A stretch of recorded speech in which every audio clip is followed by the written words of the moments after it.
Friends, मैं हूं CA Ruchi Goyal. I hope you all are doing good. आज हम डिस्कस करेंगे जीएसटी के उन प्रोविजंस के बारे में जिनकी ड्यू डेट एक्सटेंड नहीं हुई है। जैसा कि आप जानते हैं कि लॉकडाउन 4 चल रहा है और बहुत सारे बिजनेस हाउसेस ने अपना काम रिज्यूम कर लिया है, तो ये जानना बहुत जरूरी है कि कौन से ऐसे प्रोविजंस हैं जो अभी भी एप्लीकेबल हैं, जो अभी भी आपको फुलफिल करने हैं। तो आइए स्टार्ट करते हैं जीएसटीआर रिटर्न से। जैसे कि आप जानते हैं कि जीएसटीआर रिटर्न की ड्यू डेट एक्सटेंड नहीं हुई है, सिर्फ इंटरेस्ट और पेनल्टी कंडीशनल बेसिस पे वेव ऑफ हुआ है। कंडीशनल बेसिस का मतलब है कि अगर आप एक पर्टिकुलर टर्नओवर के अंदर आते हैं और आप एक पर्टिकुलर डेट तक रिटर्न भर देते हैं तो आपको इंटरेस्ट और पेनल्टी नहीं पे करना पड़ेगा। ऐसे और भी प्रोविजंस हैं जो आपने जानना बहुत जरूरी है क्योंकि वो अभी भी एप्लीकेबल हैं और उनकी ड्यू डेट एक्सटेंड नहीं हुई है। तो आइए देखते हैं उन प्रोविजंस को जिसकी कंप्लायंसेस पोस्टपोन नहीं हुई है।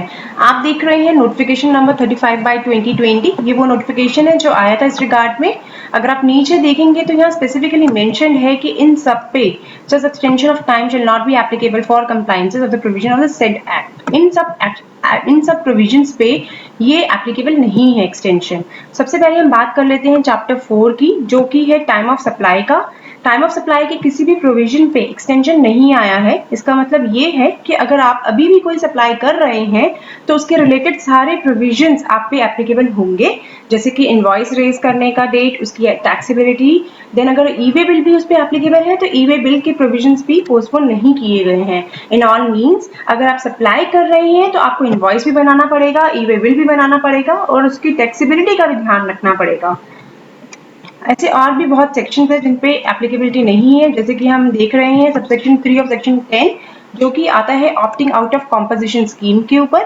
Opting out of composition scheme का मतलब है कि जैसे ही आपकी मैक्सिमम टर्नओवर एक्सीड हो जाती है आपको ऑप्ट आउट करना पड़ता है कॉम्पोजिशन स्कीम से। तो आज भी अगर आपकी टर्नओवर एक्सीड होती है तो आपको अभी के अभी ऑप्ट आउट करना पड़ेगा। नेक्स्ट है सेक्शन 25। सेक्शन 25 बोलता है प्रोसीजर ऑफ रजिस्ट्रेशन का, कि जैसे ही आप एलिजिबल हो जाते हैं, लायबल हो जाते हैं रजिस्ट्रेशन के, आपको 30 डेज के अंदर अंदर रजिस्ट्रेशन कराना पड़ता है।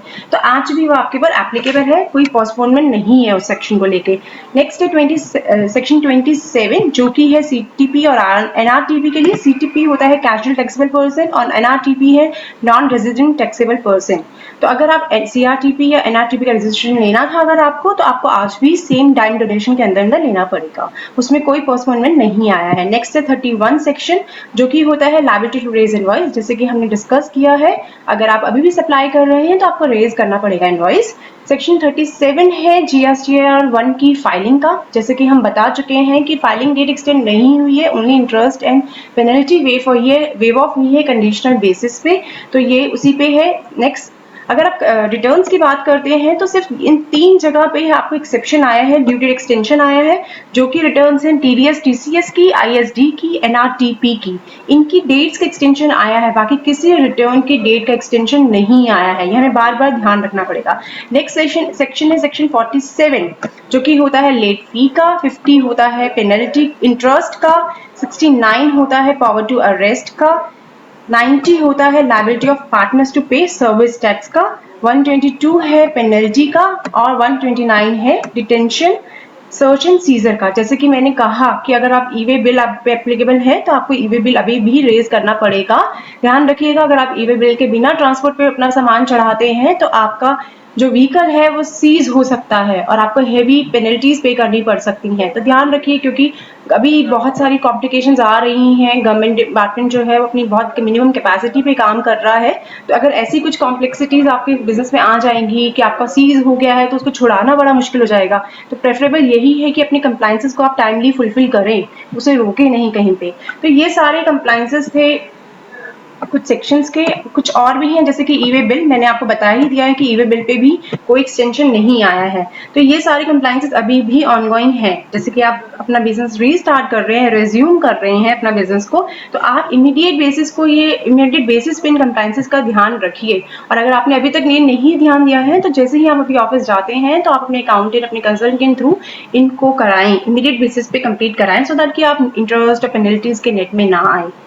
तो ये थे हमारे कंप्लायंसेस प्रोविजन जिनकी ड्यू डेट एक्सटेंड नहीं हुई है। अगर आप और भी कुछ जानना चाहते हैं तो आप कमेंट बॉक्स में कमेंट कीजिए, हम स्पेसिफिकली उसको टेक आउट कर लेंगे। और ये मैं अपना कंसेशन यहीं कंक्लूड करती हूँ इस पे। और ये बोलते हुए कि हमने बिजनेस रीस्टार्ट तो कर ली है, बट अभी भी अपने सेफ्टी मेजर्स को मेंटेन रखना ये हमारी जिम्मेदारी है। तो आप अपने बिजनेस को कंटिन्यू रखें, बट ध्यान रखिए कि कोरोना का फियर अभी खत्म नहीं हुआ है, तो आपको ध्यान रखना पड़ेगा, प्रिकॉशन मेजर्स लेने पड़ेंगे, सेफ्टी मेजर्स लेने पड़ेंगे अपने बिजनेस को कंटिन्यू करते हुए। Thank you. We'll come again, meet again with something important for all of us. Thank you once again.